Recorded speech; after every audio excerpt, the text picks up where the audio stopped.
You know how to hold it all together, but when it comes to your relationships, something's always missing. Welcome to Emotionally Wealthy, a podcast for high achievers who are ready to trade emotional disconnection for clarity, fulfillment, and relationships that are nourishing, not draining. I'm your host, Karen Conlon, licensed therapist, transformational coach, and your guide in turning insight into action. Are you ready for it? Let's do this. Welcome, everyone, once again to the Emotionally Wealthy podcast. There is a specific kind of frustration that doesn't come from something being obviously wrong, but rather it comes from when everything is looking fine, while something internally just doesn't feel right, and maybe you can't even put your finger on it. There's a quiet sense that something is off and no clear explanation why. Well, today, folks, we are looking at what happens when that feeling doesn't go away. And when the usual ways of fixing it by working harder or trying to change your circumstances, they stop working. And what you may start to see differently when you start having clarity. My guest today is Lucas LeFevre. Luke is a former chief creative officer turned entrepreneur who helps people slow down enough to process their internal world so that they can make clearer decisions, reconnect with themselves, and stop operating on autopilot. But his own path did not start with clarity. It started with discontent and blame and a pattern of searching externally for solutions to internal struggles. We're going to talk about what shifted for him, because what shifted for him wasn't a new opportunity or a major life change. It was a moment that interrupted that pattern, a pattern that led to something simple, often overlooked, and yet unexpectedly powerful. Luke, welcome to Emotionally Wealthy. Thank you so much for being here. I'm so excited that you're here. Yeah, thanks for having me. What an intro. I love it. Well We built it up good. Set the expectations. Yeah. Listen, I connected so much with you the first time that we spoke. There's just something so easy about you and genuine, and so I was really excited that you felt the same way and that you Me too, accepted my invitation here. So yeah, for sure. So, Luke, I'd love to start by asking you about you, who you were before you became the voice that you are today. One of the things that I ask about on this podcast are, what are some of the early messages or experiences that shape my guests? And I want to start with you the same way, because I feel like your story is really, really fascinating and interesting, very relatable. So if you could start there. Before I am the voice, that sounds very fancy, that I am today. Growing up, I grew up in a little Christian school, Christian home. My parents were both Christian school teachers, so faith was a big part of my life growing up. I was just around it. It wasn't my own faith at that point. It was just because, my parents were around it, and I grew up that way. So I think a lot of the voices, as far as what shaped me, there's three things that kind of come to mind. My dad was a very big personality. He was a teacher at this school. He taught junior high and was a principal there for a little while. And you never had to really wonder what he was thinking. He was, he talked a lot, and I love him. And drove me crazy too, but I love him. And then my mom was pretty quiet. And so if my dad would, kind of go off the handle on something he was really strongly opinionated about or something, she'd just be like, yeah, okay, Steve, and we'd keep moving. So I've said this before, but he had kind of a hot temper. So he'd get kind of upset about something, and my mom would be like, everything's fine. Let's keep going. And I kind of took that as like, well, I'm just going to be over here. I'm going to sort of do my own thing over here. And part of that was just my own personality and, kind of who I am. And part of it was, the nurture versus nature conversation. So that's the two things. Obviously, my parents had a big influence on who I am today. But also growing up in the faith community, whether I realized it or not, there is an underlying belief that you have a purpose on this planet. Like, you're born with a purpose and you matter. And Mm-hmm. I didn't really, I wasn't actively comprehending that as a little kid or a high schooler or an elementary school kid. But the reason I tell you that is because when I got out of college, me and my wife got married in 2001. I got my first job and I hated it. I was just Mm-hmm. very discontent, and I started looking at the world and like, oh, I'm just a cog in a machine helping build a thing. And I just had this constant discontent of, this is not what I'm supposed to be doing. Yeah. And so I think that baseline of faith that I grew up with told me there was some kind of purpose. But what I was doing, I didn't feel like was that. And throughout that period, I wasn't really seeking God in my life. And I don't know your audience, whether they believe in God or not, but I wasn't actively seeking him. So I didn't have something I was going after.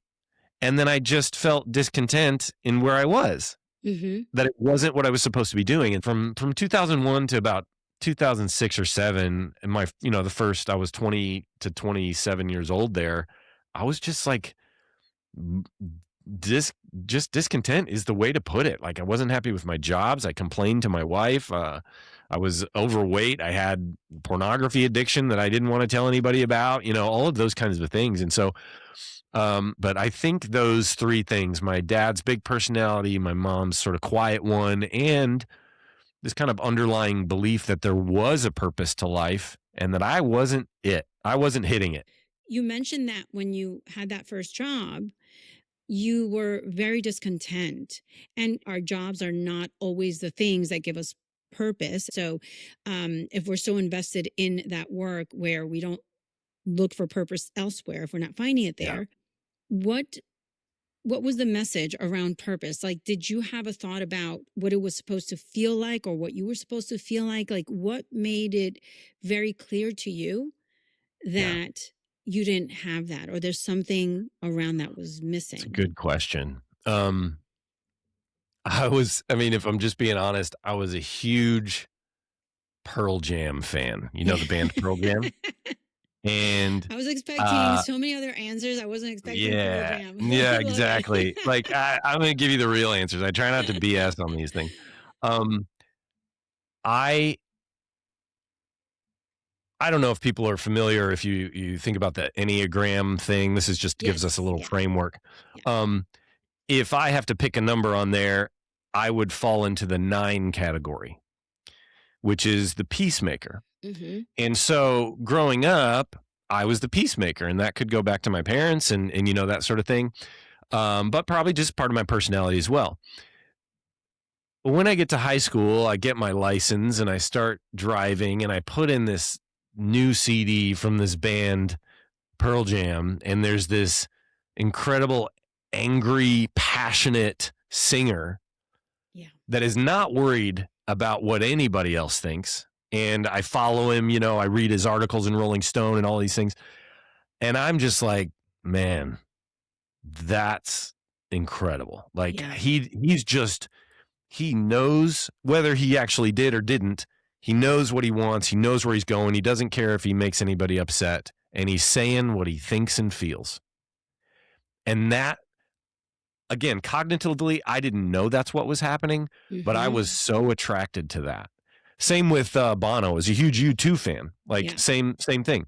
I was attracted to these big personalities that were not afraid to upset people and be very passionate about what they believed. And then I would get in my car outside of Chicago in Elk Grove Village and drive to the strip mall industrial complex where my, little agency job was. And I was just like looking at the sky thinking, this ain't it. Mm-hmm.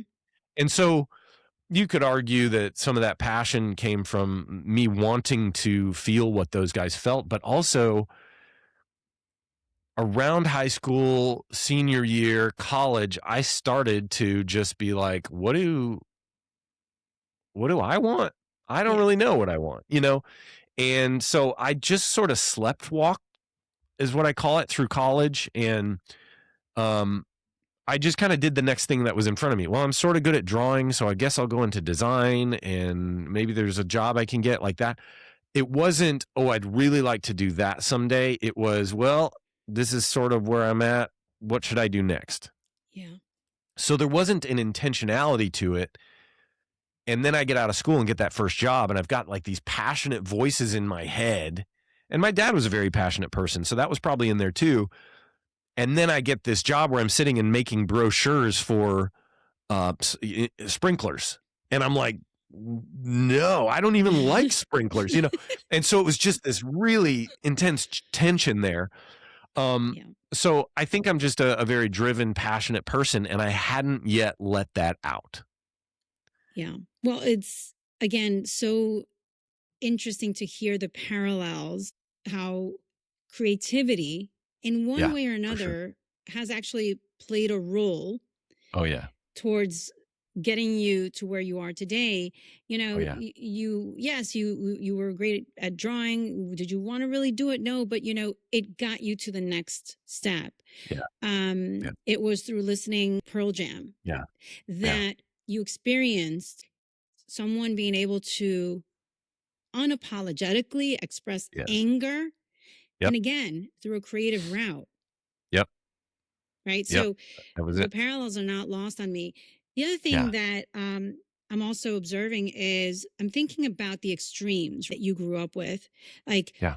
growing up with a dad who sounds like he had a lot of presence, Yep. and then having your mom be kind of the other extreme, right? In a way, they balance each other out. In a way, it made sense.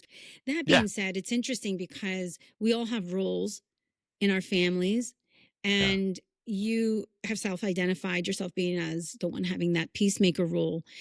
It sounds like there was a lot more comfort, maybe even acceptability socially, community wise, environmentally, to having that role, right? But then you had some addictions, right? Because we're Yeah. coping. Yeah. We're trying to find ways of letting these emotions out, these aggressive anger, frustration, all emotions that are very Yeah. normal. But if they're not Right. normalized for us, then we're constantly trying to find ways of letting them out. Yeah. Yep. How does that resonate with you when you think Yeah. about your upbringing, what you're watching, and then how later it translated or impacted you and the way that you started showing up in the world? And I'm talking about before moments of awareness, Yeah. Yeah. right? Yeah. How that hits me, I I would agree. The music, that passion, that anger, that yeah, passion was the beginning of an escape.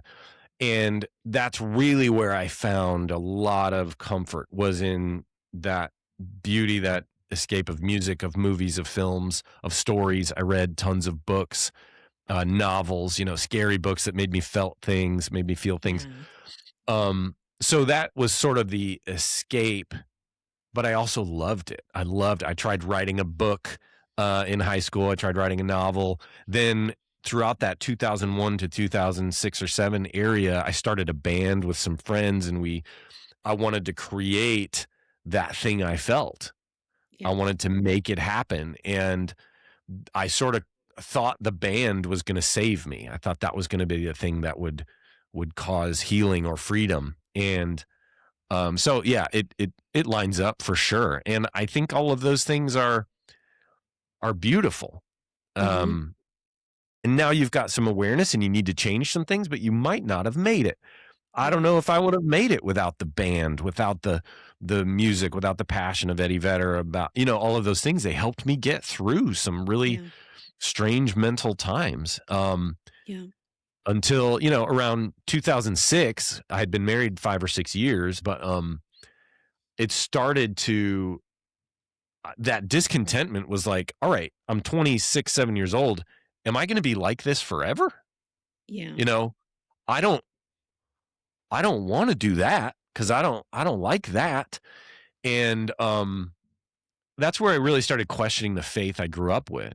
I wasn't really acting on the faith, but I would still profess to be a Christian. But my life wasn't showing any any like uh positive aspects in my internal life. Now, Yeah.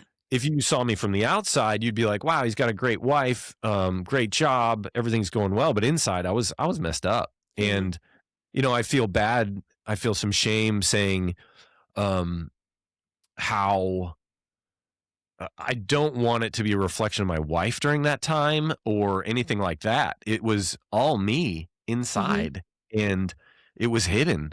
And Yeah. so I get to 2006. We're about to have our first daughter, which kind of helps wake you up in life. And like, what do I want out of life? And I was at a church service.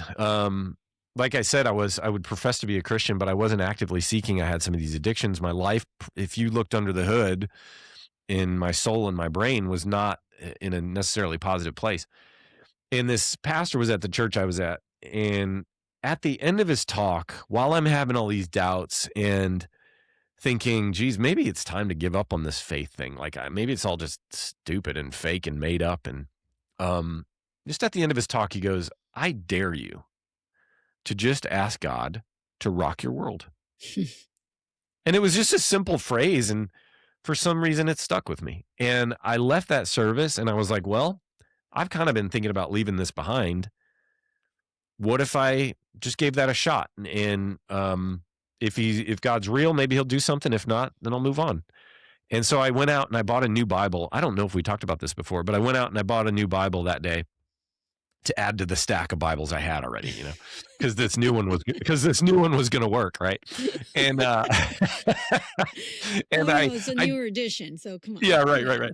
So I wrote a note in the front of it, and I was like, God, comma, I dare you to rock my world. I look forward to seeing what happens. Oh Something man, like I that. love that.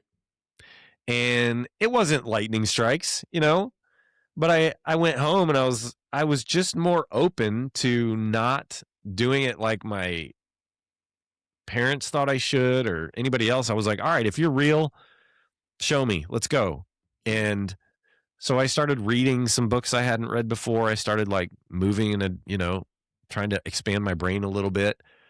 And slowly some things happened, me and my wife, we fought a lot about money back then. And I just started to have these little nudges. Well, maybe you should figure that out. Maybe you should start to pay off your debt. Maybe you should, get a handle on it. And I didn't know it at the time, but I believe that was God guiding. And Mm-hmm. then another was like, hey, maybe you just embrace the job you have and do your best at this job you have instead of complaining about it all the time. Mm-hmm. And so I did. I started to put my heart and soul into this work, even though it was a sprinkler brochure and I hated sprinklers, but I'm going to do the best freaking sprinkler brochure I can do. Yeah. And all of a sudden my brain over the course of a couple of years there started to change Yeah. and 100%. new opportunities started to come when I took these thoughts I had and I reframed them. And instead of complaining, I'm like, I'm going to embrace this. And I just don't know if I had the wherewithal to have done that on my own. So that's where I believe it was God kind of molding my brain, and I was starting to read some new things and inform my brain and teach it new things. And so really that was 2006 when I just started to say, all right, I'm ready, God, for you to rock my world. Little things started happening. When I kind of go back to a few years before, Yeah. where you are describing all of the efforts that you're making, Yeah, there's something there for sure. about how long we can stay in motion and going without actually moving forward. Yeah. Because what I am hearing is there wasn't a lack of effort on your part. What you were lacking was that internal direction. Yeah. The other thing, too, is that a lot of those things that well served you at the time, they were also, though, external. And that's the other thing where that I'm hearing shifted.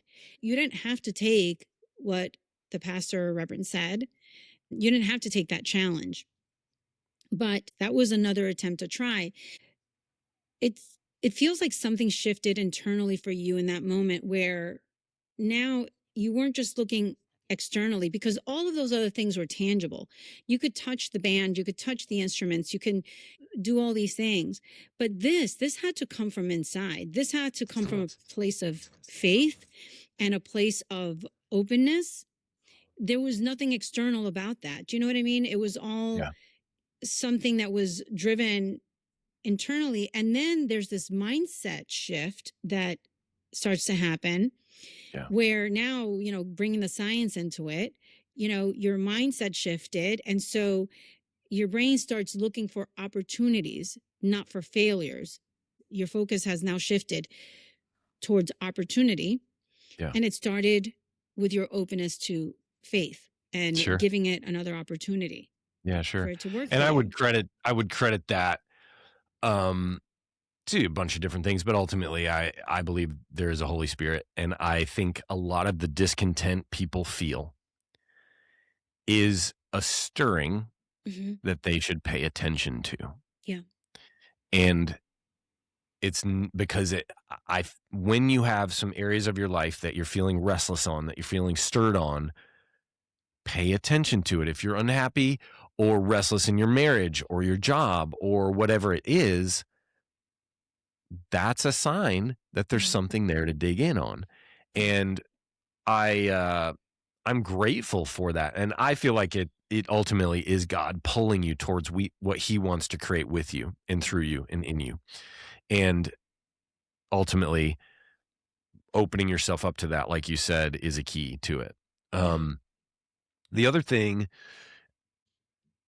I still at that point from '06, '07 to 2010 really was not being honest with my wife about my thoughts and feelings. I wasn't really being honest with myself or with God about all those things. I had opened myself up, but I was still wrestling with a lot of things. Hmm. And where the real true key life change came was 4 years later. It was in 2010. Sure. Um, I had moved down to Nashville. I'd started a new incredible job, and we left everybody we knew up in Illinois and moved to Nashville. Just me and my wife.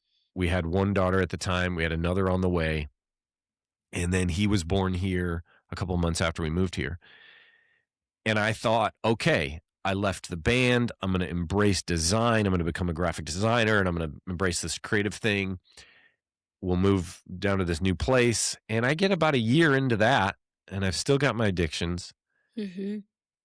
Mandy doesn't know about those. And I get a year into that, and I start to have that discontent feeling. And I'm like, we moved, we made a big move. I changed Hmm. my jobs. I made some big changes, and then it just starts to creep back in. Yeah. And I'm like, okay, I changed everything externally. What is the problem? Well, here's where I started to blame my wife. She is the only constant. Maybe we just got married too young. Maybe I didn't know any better. That must be the problem. And my thoughts, I started to just let those ruminate. I started to let those take over. And I mean, Mandy and I have been together forever, since like 7th grade on and off, dating and passing notes. And so my mind and thoughts were like, yeah, it's just because you got married too young and you didn't know any better. And, blah, blah, blah, blah, blah, blah, blah. And that was about 2010, where I was just like, I can't do this anymore. Yeah. Um, I can't have this discontentment anymore. And we'd been married about 9 years at that point. And I started to think maybe I need to get a divorce. Maybe that's the only thing that'll help me be happy. Yeah. And so I started to play that out. And I was out for a run. Yeah, it was in 2010. I was out for a run, and I'm playing this out. I'm feeling all this heavy stuff. And okay, what'll happen if we get a divorce? Where is she going to live? Will we stay in Tennessee? What will happen with the kids? I'm like actually playing the story out. Yeah. And as I'm doing that, I'm on this run, playing it out. I start crying. And I don't know really what the tears were about then, of sadness, of just the intensity of these moments, of whatever. But as I'm crying, something sliced through those thoughts, and it was out of nowhere. And this is where I can't explain it. Maybe it's neurology. I believe it was God. Something sliced through those thoughts out of nowhere, and it was the cliche Instagram thought of be still and know that I'm God. It Mm. was I wish I had a video of it or something, because I was like, no, I got to get out of here. I got to leave. We're going to get a divorce. We're going to blah, blah, blah, blah, blah, blah. And something just came and smacked me. Yeah. And it was like almost commanding, be still and know that I'm God. And I just sort of shocked me out of this run. And, if you're not a believer, you could mark that up to neurology or the books I was reading or whatever it was. But I believe it was God. And he was like, all right, it's time. And I finish my run. I get home and I'm like, what was that? And I had been fooling around with God. I had asked him to rock my world, but I wasn't actively seeking him. I was just sort of around it still. Right. But that moment, I got home and I was like, was that you? Was that real? And if that was you, then maybe some of this stuff I've heard throughout my life maybe is true. And the phrase that came to me was, the truth will set you free. Mm. And so that Wow. night I was like, all right, I'm going to write Mandy a letter and I'm going to tell her everything. If I'm willing to get a divorce, I might as well risk telling Yeah. the truth. Yep. And Yeah. so I got out, I sat at our little desk in the kitchen and I just started writing, and I just wrote it all. I told her everything. I had some stuff from my past that I had never told to anybody. And I told her it all. I told her my doubts. I told her about the addictions. I told her everything. I got it out. I shined a light. Sunlight sanitizes. And I put it in this letter. And as I wrote these words, I just was like, man, these thoughts are gross. Right. I don't I I don't want a divorce. Like I like the life we're building. Yeah, we got some stuff to work on, but I don't even know if these thoughts I'm having are true. What if these thoughts I'm having aren't true? Yeah. What if they're just thoughts? And so I got to the end of this letter and I was like, here's everything I'm thinking and feeling. And I think a bunch of this is distorted because of the crap I've been putting in my brain with pornography, with the stuff I've been reading, with all of that. And I think everything up there was distorted. And the life I really want is one where we grow old together and have a great family and we build a life. That's the thing I really want. So I'm in to fight for this if you are. And she got home and I said, hey, I need to talk to you. I need to read you something. And I read it to her. And thankfully, at the end, she, as far as I remember and as she remembers, was like, okay, I'm in. I mean, she didn't love hearing all that, but she Yeah. said, okay, let's go. And so that was the beginning of our healing as a couple. And we started going to counseling. We started talking. I started actually saying what I was thinking and feeling instead of keeping the peace, instead of shoving it down. Yeah. Um, I was able to express those addictions. The minute I told her that stuff, I haven't looked at pornography since that night. Yeah. Yeah. And you shine a light on things, mold grows in the shadows, sunlight sanitizes. And the other thing that happened was I realized, man, if I put these thoughts out to her and our marriage and our relationship started to get better, I wonder if I started to do that with myself and with God every day. Right. And that's where Right. I started writing. That's where I started writing. I just got up a few times a week and I was just like, all right, if you're real, I guess I should read this Bible on purpose. And I just started in Matthew and I didn't even know, I just was like, all right, I'm going to read one chapter and I'm going to start writing what I think about it. And it wasn't like, oh, this is what the pastor wants to hear. It's like, this doesn't make any sense. Why does it say this here and this here? Why does it do this? And I was just honest about all that in my journals. Yeah. And I just stopped filtering my Yeah. brain with myself and with God and with Mandy at the beginning. Those three, it was like, if we're gonna do this marriage thing and I'm gonna live this life, we gotta stop playing house and I'm gonna stop pretending and I'm gonna be honest with myself about what I think and with God and you. Yeah. And my life has completely changed over this last 16 years from that, from doing that. There's so many moments, like literally mic drop moments in your story. Seriously. And what I'm hearing is the moment. where distraction stops working, because even Yeah. those thoughts Yeah. around, well, maybe it's my wife, right? Maybe it's this Yeah. marriage. Even that, right? Even that is a distraction. And the continuation, like we said before, of looking for Yep. external reasons as to why things aren't working for you internally and Yeah. why you feel like crap.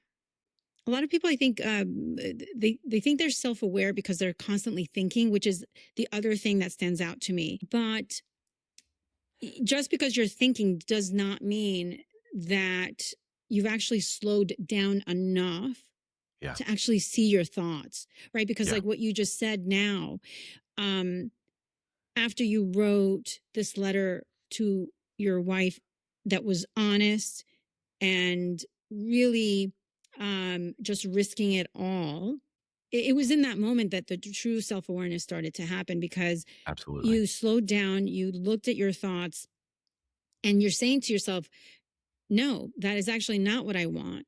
Right. Yeah. There's a difference between having thoughts and being able to observe them clearly. And it Yes. sounds to me like that is exactly what happened to you. You've been trying all these creative outlets, and then you ended up coming up with this next one, or it came to you rather.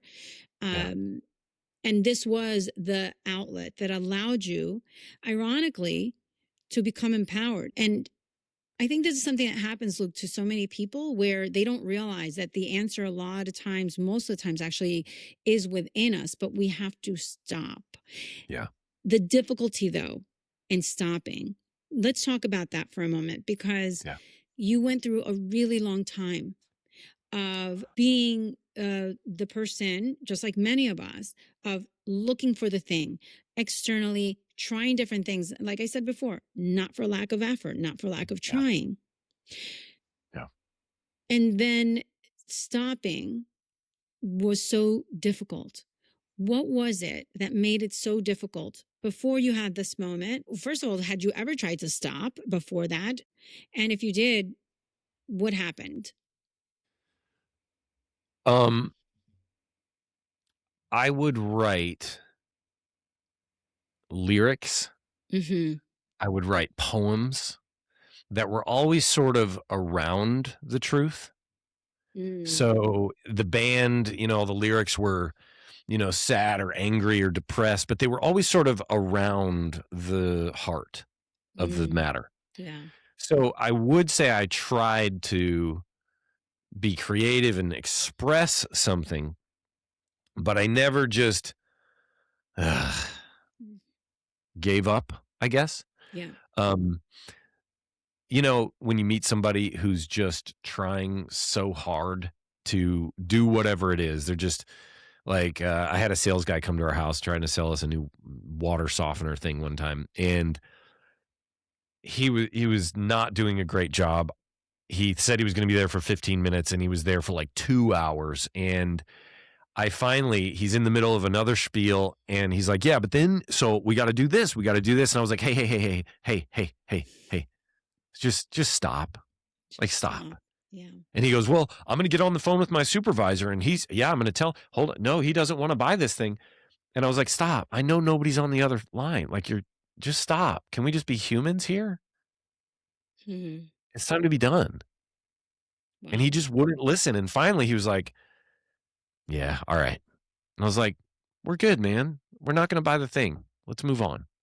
And there's that moment where you just stop performing or trying to be this thing. And I didn't really know I was doing that, but until I just said, "Enough. Here's the real me, Mandy. Warts and all. You still want to stay in this with me?" And thankfully, she said yes. Luke, I want to ask you about that story that you just told, Yeah, yeah, yeah, because I think there's something there. yeah, Okay. I'm hearing you tell me the story about this person who was yeah, there trying to sell and do the thing, right? yeah, And instead of 15 minutes, it's 2 hours later, right? yeah, Now he's doing his thing. yeah. Talk to me about your role in that. Yeah. I got to do it because, you know where I'm going here, Like, why right? was he even in the building anyways? Well, no, okay, he water softened, but why was he there for 2 hours versus Yeah, 15 minutes? Because in relationships, there are two people. yeah, That what you just told me about, that was a relationship. It was a short lived one, but yeah, there's a relationship there. There's you, and there's that person, yeah, and I want to know in that moment what it was that kept you. You knew it wasn't going to happen, maybe yeah, even sooner. yeah, What was going on in your mind in the moment? yeah, What was it about telling the guy earlier on, listen, nobody, this is not sure. working. I don't want this. What were the things that you were struggling with? And I mean the word struggle. I know Yeah, that people use the word struggle, with bigger things, yeah. but I'm Well, hearing that here, there's something there, right? Like, yeah, this was what I was worried about more was my wife. So she invited this guy and she's like, hey, we got somebody coming over. I kind of been wanting a water softener thing. We get a free thing of detergent uh, for this presentation. And in my brain, I'm like, oh no. So I was trying to not the respect my. free detergent thing. Yeah, right. I was like, man, we could go buy one. My time is more valuable than this. But this was, this was like 15 years ago now. And I I didn't want to be rude in front of Mandy to this guy. I didn't want to. She's the one that invited him. It was her Mhm. thing. And then eventually, I I have a threshold for chaos, is what I call it, Okay. to where I'll put up with some things, and then eventually I'm like, all right, we all know this is just the stupidest thing ever, so we're calling it. Yeah.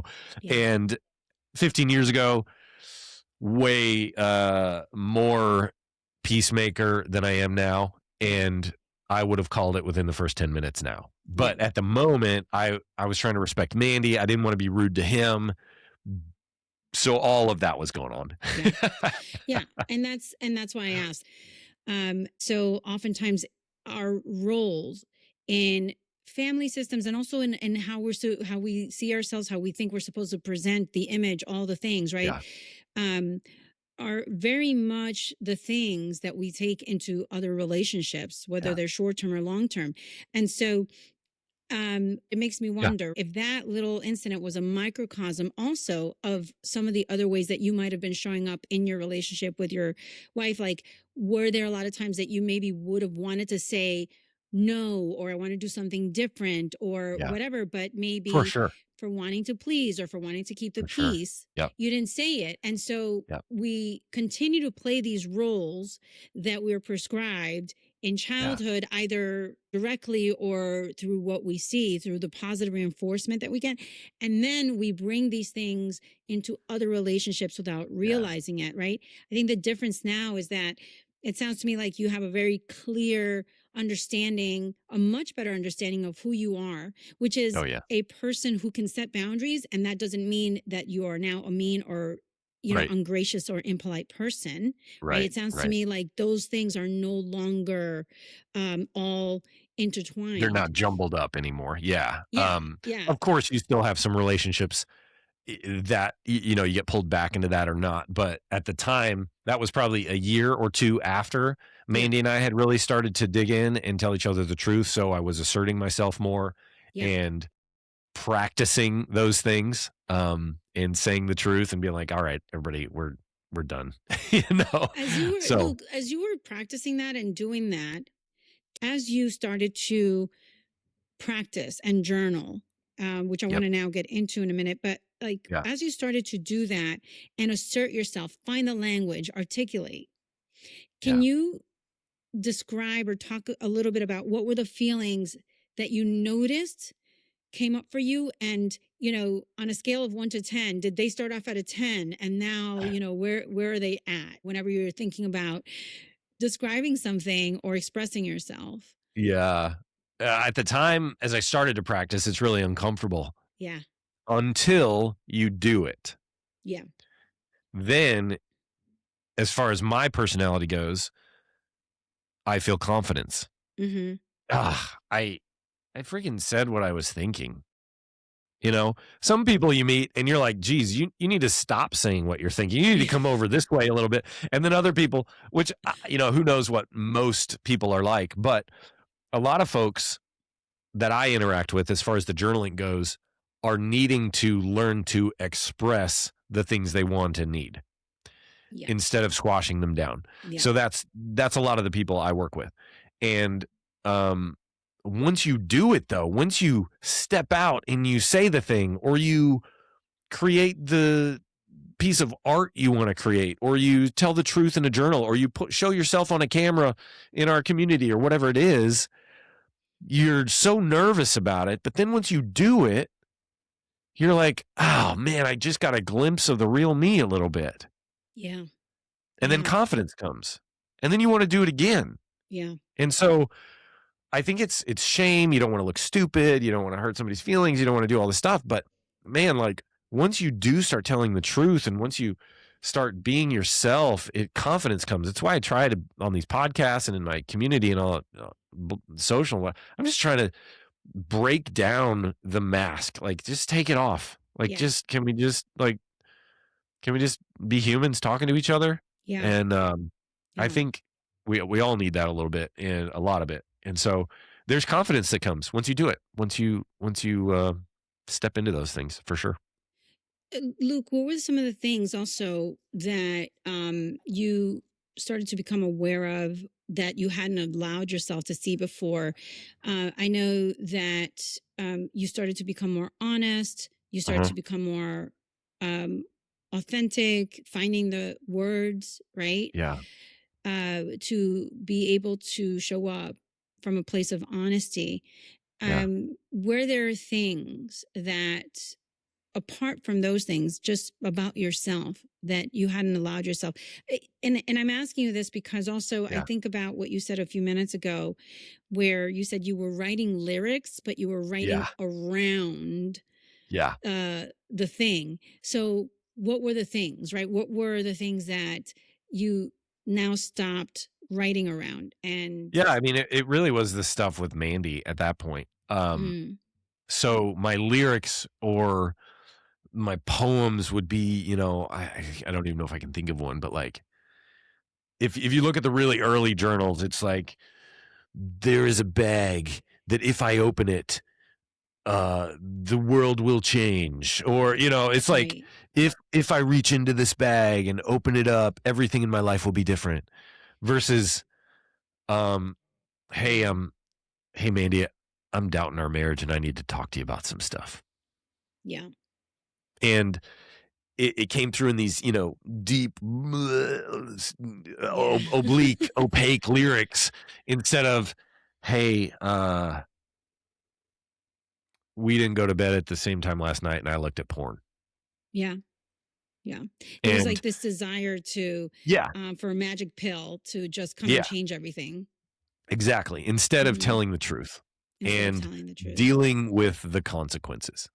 So, that pornography thing is just the most tangible example. There was other things like that. Like, I don't know if I can even think of any, but that's just like a tangible one where I would just write these lyrics that were oblique, opaque, whatever. And then instead of just saying, hey, we got some stuff we got to talk about. Yeah. Yeah. And I had an incredible person in my life for a while that I can't say what he said here. And normally I'm not a prude like that, but I'm not going to say what he said. He said he would read some of my lyrics back in the day and he'd be like, stop being a blank and tell the truth. Yeah. And he saw, he saw, he it's saw interesting. He saw you. And it's not that he saw right through you, because when you are seeing right through a person, the insinuation is that the person's lying or whatever, and you're seeing through them. What I'm getting from you is that this person actually saw you those lyrics and said, hey, there's more here. This is, and he's like, there's more here. And he would, he's an incredible person in my life. And he would go, Luke, I got you figured out. Mm-hmm. I'm like, you don't have me figured out. you don't have me figured out, And he'd go, yeah, I do. You come into the room and you say, here's what I think, and here's what I think we should do, and blah, blah, blah, blah, blah, as long as it's okay with you. Yeah.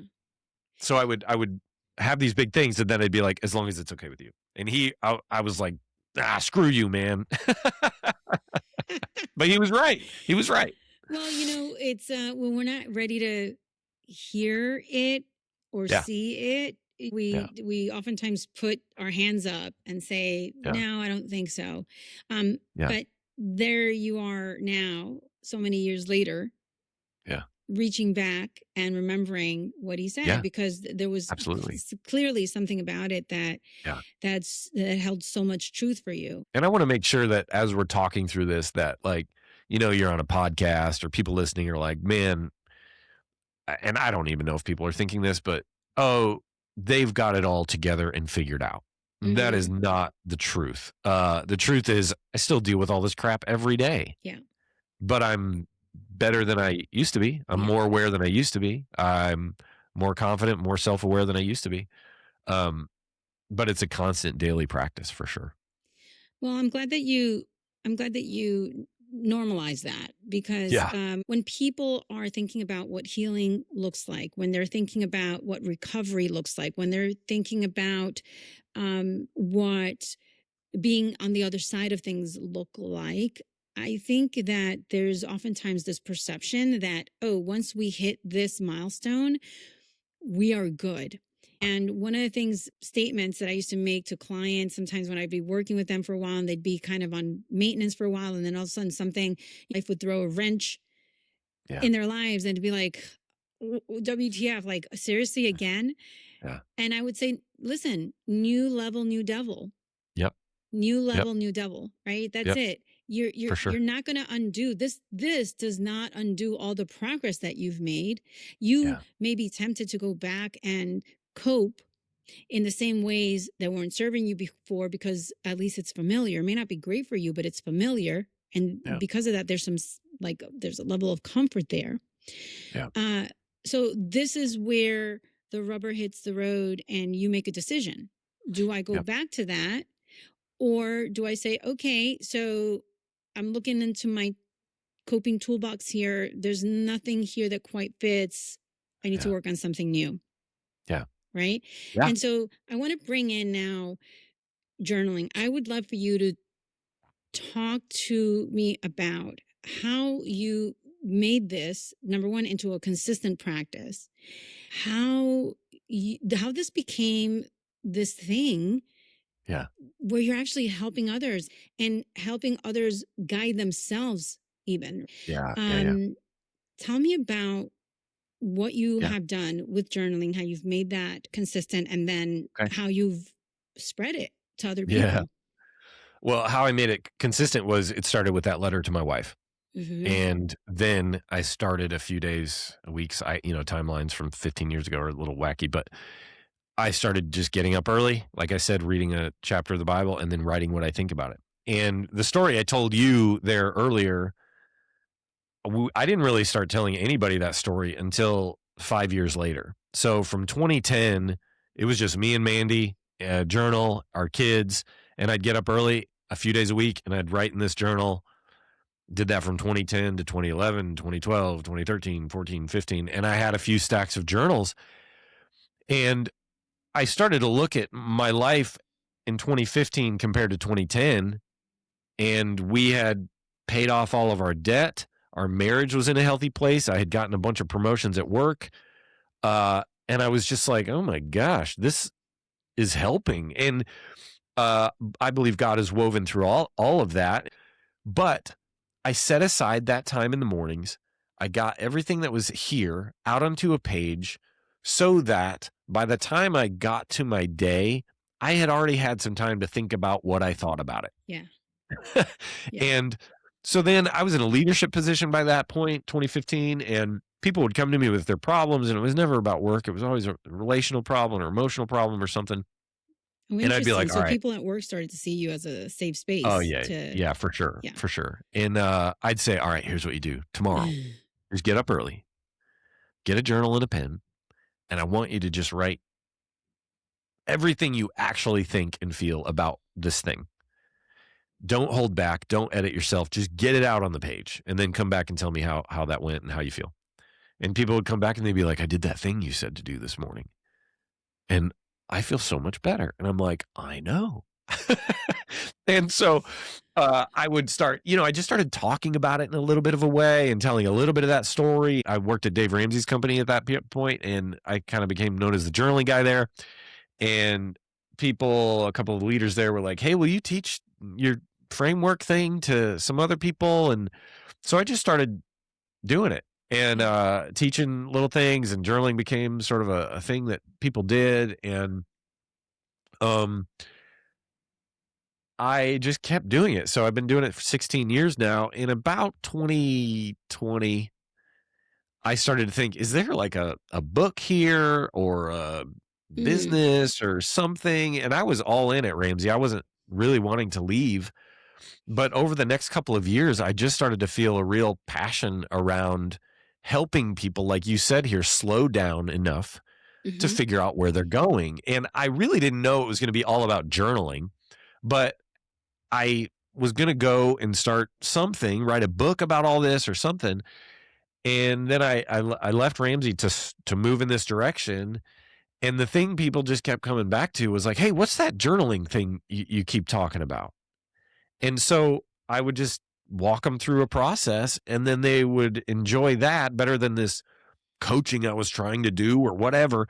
And I've just kind of started mixing it together, journaling with a process of growth, and people just keep showing up and asking about it because it really helps them move forward. People go Yeah. to counselors and therapists and they go once a week or whatever, but then there's those 5 or 6 days between the sessions and they don't know what to do with their brains. Yeah. And then they show up and they're like, they get it out and they start to see the patterns in their life. We go through a process of letting some of that go, and they slowly move forward. I've had counselors say, what have you changed in the last 6 months? And they'll be like, I just started doing this journaling thing. And I I just feel a little bit um humbled by that, because if you would have asked me 10 years ago or whatever, you're going to build a business or a ministry around journaling, like that just sounds kind of stupid. Like it's like, but if there's a need and it helps people, Yeah. okay, cool. And I'm passionate about it because it has helped transform my life. Yeah. If you slow down enough, get what's in your brain out on the page so that it's not knocking around up there like a ping pong ball, it will change your life. Yeah. We think in pictures and we think in blips and we think in lyrics and feelings, but we live life from morning to night. We read a book from beginning to end. We watch a movie from beginning to end. So when we start to write our thoughts down, it starts to create neurological pathways Yeah. that start to make sense. Yeah. And your brain starts to make meaning out of these random, misspelled, messy words. And Hmm. so I have just started talking about it more and telling the benefits of it and how it's impacted my life. And so we have a membership now. It's called Holy Work, and where people show up every day, and I just get up in the mornings with them. I show up, flip open the Zoom, walk them through a daily session, and it gives them a place to set aside, Yeah. show up, flip on their camera. You don't really even have to say anything. You just go through the prompt with me for about 30, 35 minutes, and it's impacting people like crazy. It's just awesome. And so just trying to serve it and be a confident steward of it, honestly. It's one of those things that I always recommended to people that I worked with because it helps solidify. And I would say, listen, if you don't like to write, just bullet Yeah. point. It doesn't matter. Like Yeah. you don't Yeah. have to write a whole thing. If you want to just kind of freely write things that Yeah. don't necessarily make sense, just get it out of your head, right? Yeah. Things don't always have to make sense. Sometimes we Yeah. just need to get things out of our minds, Yeah. like the different worries that are coming Yep. into our minds from all these different directions. Just get them out. As the day goes by or a day or two go by, a lot of times these things do resolve themselves in Yeah. one way or another. Yeah. either because they resolve themselves or because now that you've kind of put it out from your head onto paper or digitally or however you do journaling, it's like you've unlocked something, you've opened Yeah. something up, and so now the potential for the solutions start coming through Yep. as well.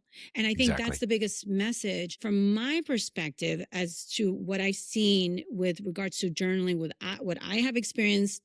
So I'm Yeah. curious also for you, then for you, Luke, what what would you say is a core message or something that you wish more people understood about this work that you do or the power of journaling? Yeah. The core message would be, if you're listening here, I would want you to do 4 things. First, if you are overwhelmed right now with something at your work or relationship or some trauma or anything going on, find a room in your house, shut the door, and just sit for 1 minute in silence and just whisper the prayer, I'm here. Mm-hmm. So sit there for a minute. Then take a minute and a half, 90 seconds, and just write 4 moments from the 24 hours beforehand that you're grateful for.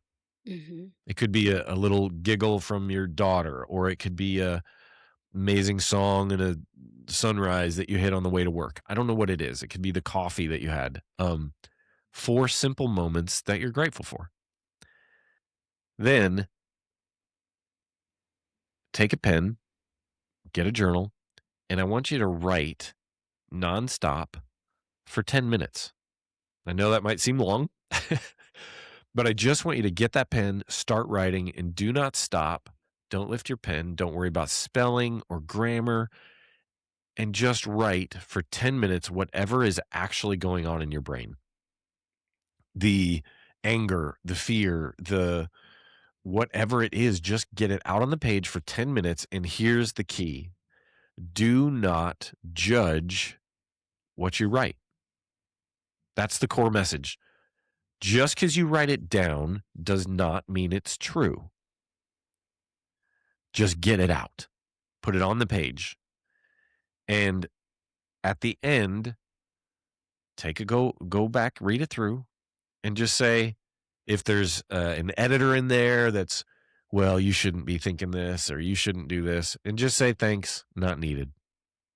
But get it out on the page for 10 minutes and do not judge what you write. If you're embarrassed and you don't want somebody to find it and you'd be horrified, burn it, rip it Mm-hmm. up, throw it away. The key isn't that you save it. The key is that you got it out of there on the page, and that starts to create some neural pathways that starts to unlock some things for you. So that would be the key. Those 3 things: the silence, 4 things you're grateful for, and then 10 minutes without judgment. And there Yeah. was a fourth. Uh, where you go back and you say, all right, thanks, not needed, to some of the editor things. Yeah. And in my program, one of the most powerful parts is after we do all of that, we just take 2 minutes and we sit in silence and we just say, okay, God, in light of everything I wrote today, what do you want to say to me? Mm. And that ends up being just an incredible part. I've uh, People don't believe the things they hear when they get quiet and they ask God, even if you're not a believer, if you just slow down and you say, Mm-hmm. okay, what do I need to hear right now? I keep thinking somebody's gonna think they sense something that's like, you're an idiot or whatever. Whenever you slow down and you say, okay, God, what do you want to say to me in light of everything I wrote? Yeah. I have yet to hear one that's like, you should go kill a rabbit or something. I don't know. It's always, you have value. Yeah. You are loved. Keep going. Mm. It's always something like that. I did this for a group of burly construction guys once, and I just thought I was the biggest idiot, talking about journaling with a bunch of construction guys. And at the end, um, this guy during that listening part, he just starts sobbing. Yeah. And afterwards I said, what was going on there? And he's like, I just kept hearing, you have value, you have Yeah. value, you have value, you have value over and over again. And that's that's just an incredible part. In order to even get to the point where you can listen, you have to get through all of those thoughts in the 10 minutes. That's what I call the epidermis layer. It's the surface layer crap. It's the Yeah. petty, whiny stuff that stands between you, your Yeah. deeper self, and God. The head trash, I call it. Yeah. Yeah, The head head trash. trash. It's good. It's You good. know, I want to summarize for everyone listening the four Sure. strategies. And by the way, as you were naming them, I found myself kind of going into a little bit of a trance, Yeah. um, doing this sort of mini exercise myself. Yeah. And it was really lovely. I felt very grounded. I felt very at peace, Cool. even while you were describing it. So the first part was you find a space in your home, in your office, Yeah. wherever you are, that's quiet, Yep. right? Where you could just stay a few minutes and give yourself that message of, I'm here, Yeah. right? Wherever it is, or whoever it is, or whatever it is that you believe in, I'm here, right? The second piece of it is practicing gratitude. The last Yep. 24 hours, four Yep. things. When you said that, the first thing that came to me was feeling sunlight, rays of sunlight on my face when I walked outside earlier, and also my husband bringing me this great cup of coffee this morning, unexpected. I was Yeah. having a hard morning, and he Yeah. showed up with this cup of coffee, and I was like, "How did you know?" You know, so I Exactly. Yeah, had that's this it. moment of this moment of gratitude. The third piece of that, everyone, is uh, write without judgment for 10 minutes. Just let Yep. those thoughts out. Yep. And if you're embarrassed or you are afraid that they'll be found, then burn it afterwards, but just get it out. Yep. And then the last piece, it is if you are tempted by the editing monster, I'm going to call it, Yeah. Yeah. or the self Okay. censure part of yourself, say, not needed, no thank you. Yeah. Yep. Yeah. Yeah. And then listening, if you want to throw that in there for sure. If you go follow me on Instagram, that's the best way to just stay in touch with me. It's at Luke LeFevre.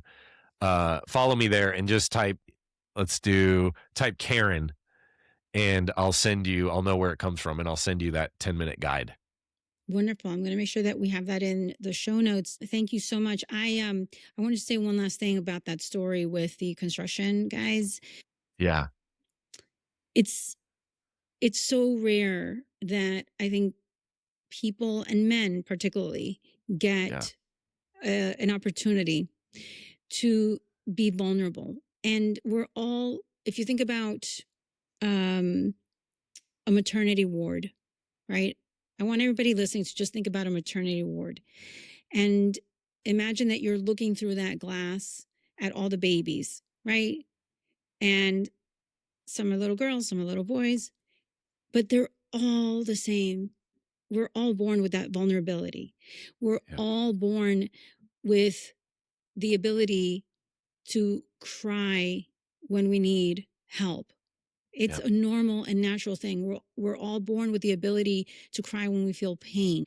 And we start losing that as culture and society and gender roles start getting identified or put on us. But Yeah. if you go back to basics, which is you, me, you and I could have been two babies next to each other in the Yep. maternity ward. Yep. None of that matters. We're both going Yep. to do the same thing.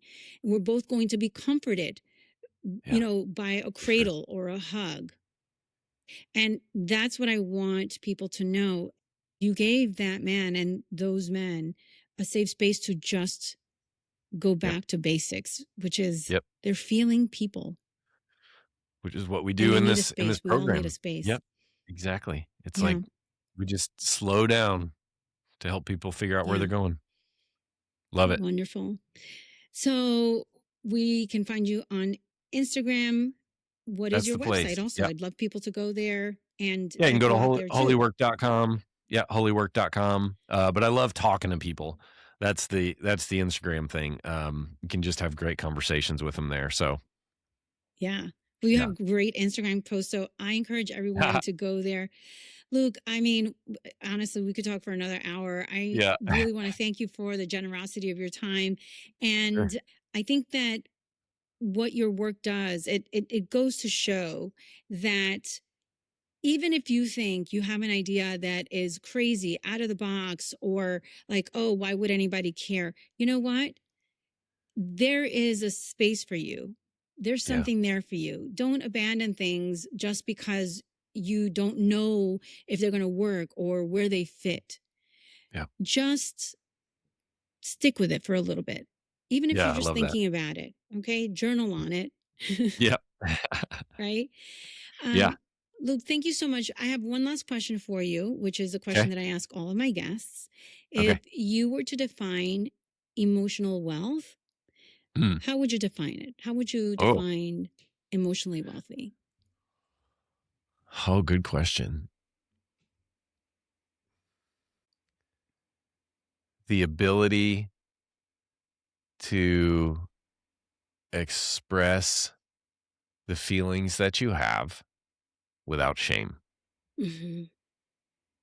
I love that. Yeah. I mean, I talk to a lot of people and they're like, I don't know how to define what I'm feeling and I don't even know what I'm feeling.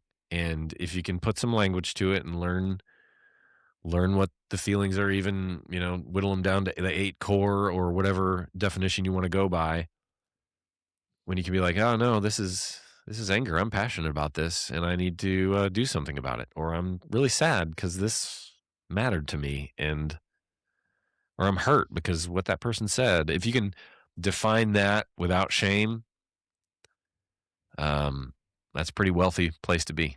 Thank you. Thank you so Yeah. much. Lucas LeFevre, thank you so much for honoring us with your words and your generosity and your story Yeah. and your vulnerability. I can't wait to put this out into the world. Oh, Thank cool. you. It's an honor to be here. And I should have told you this at the beginning. My last name, and I don't really care. It's LeFevre. It's just the most Americanized version of a cool French name. Oh, well, I've been saying it en français, Lefebvre. Yeah, I So know. It sounds so much cooler. I should probably change it to be LeFevre. Like, it sounds better. I But love it. LeFevre is like the fever. I don't know. But that's it. And Yeah, it's no, such I an love it. honor I'm to so be with glad you you. said that. But well, you know what? I'm gonna stick with Lefebvre. How's that? Stick with it, man. Stick with it. It sounds way cooler. But man, so cool to talk Oh, to you. Such an honor to be here. Love what you're ah. doing. Oh, the honor is mine. Thank you so much. You're so fun to talk to. I like Good, anytime good, that we good, good. talked, I just enjoy it so much. So Good. thank you again for being here. You got it. And thank you all for listening to Emotionally Wealthy. Thank you for showing up for yourselves one more time. If this episode gave you insight, if it resonated or gave you a perspective that you needed today, please go ahead and share it with someone. And if you are enjoying the show, leave a review because it will help to spread the conversation. I'm so happy that you're here. And until next time, stay curious, stay connected, and stay emotionally wealthy. See you next time. Oh, hey, quick reminder for you that this podcast is for informational purposes only and is not a substitute for professional advice, diagnoses, or treatment. Always consult a qualified professional with any questions you might have.